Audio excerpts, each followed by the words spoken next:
Juli 2022, seorang ajudan polisi ditemukan tewas di rumah dinas bosnya sendiri. Polisi bilang itu baku tembak, tapi di Twitter dalam hitungan jam ada akun anonim yang bilang bahwa itu bukan baku tembak, melainkan pembunuhan berencana. Dan ternyata akun anonim itu benar, polisi berbohong. Pertanyaannya, kalau akun anonim tanpa nama, tanpa identitas bisa lebih jujur daripada institusi resmi negara, apakah kita harus berterima kasih atau justru ini tanda bahaya? Oke, kita mundur dulu. 8 Juli 2022, Duren 3, Jakarta Selatan. Brigadir J. Nofriansah Yosua Huta Barat ditemukan tewas di rumah dinas Irjen Verdi Sambo. Saat itu Kadif Propam Polri. Narasi resmi, baku tembak dipicu pelecehan terhadap istri Sambo.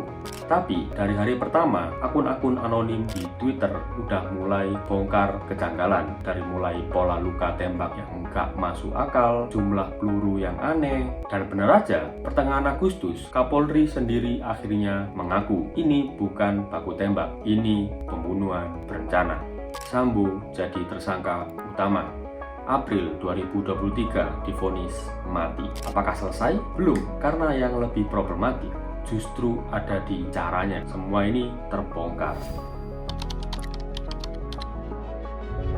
Selama proses ini, media sosial dibanjiri rekaman CCTV dari berbagai titik screenshot WhatsApp Sambo yang diduga isinya rekayasa. Semua menyebar, semua viral, dan semuanya datang dari akun yang nggak bisa diverifikasi identitasnya. Bagian mengaku orang dalam Polri, bagian yang lain cuma spekulasi. Tapi di lini masa, semua kelihatan sama validnya. Fakta dan hoax bercampur viral dengan kecepatan yang sama. Bahkan media mainstream banyak ngutip info dari medsos tanpa cek ulang. Itu yang bahaya. Informasi yang nggak valid jadi kelihatan kredibel cuman gara-gara kutip media besar. Keluarga korban yang seharusnya dilindungi karena sedang berduka jadi ikutan konsumsi publik. Pertanyaannya bukan apakah kebenarannya terbongkar, itu jelas udah.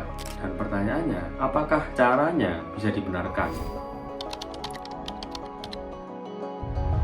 Aku coba bedah pakai 3 cara pandang etika komunikasi. Yang pertama, utilitarisme. Kalau dihitung-hitung, untung atau rugi, banyak yang diuntungkan kalau kebenarannya terbongkar. Tapi tunggu dulu, kalkulasi itu nggak lengkap kalau misalkan kita nggak hitung kerugiannya juga. Privasi yang dilanggar, terutama psikologis, dan presiden berbahaya. Bahkan demi kebenaran, pelanggaran etika dianggap wajar. Yang kedua, etika Kant. Pertanyaannya simpel, kalau semua orang boleh sebar informasi privasi orang lain kapanpun mereka merasa itu penting, apa yang terjadi sama kepercayaan sosial kita? Jawabannya runtuh. Makanya dari sudut pandang ini caranya tetap gak bisa dibenarkan meskipun hasil akhirnya benar. Yang ketiga, tanggung jawab sosial media. Intinya kebebasan berkomunikasi itu dibarengi oleh tanggung jawab. Jadi gak ada yang menang di sini. Ini paradoks kebenaran tercapai lewat cara yang melanggar etika.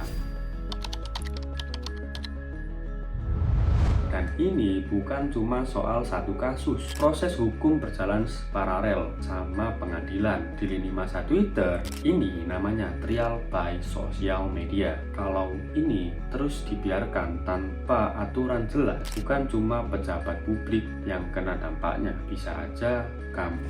Jadi apa solusinya? Minimal ada 3 hal yang harus dijalani bareng, yaitu platform medsos harus tegas soal konten yang melanggar privasi. Jurnalis harus pegang teguh prinsip verifikasi terlebih dahulu sebelum publish. Yang ketiga, dan kita sebagai pengguna harus berhenti jadi hakim dadakan di kolom komentar. Kasus Verdi Sambo sudah selesai di pengadilan, tapi pertanyaan etikanya belum. Di mana batas antara hak publik untuk tahu dan hak privasi untuk dilindungi? Menurut kalian, akun anonim itu pahlawan atau pelanggar etika?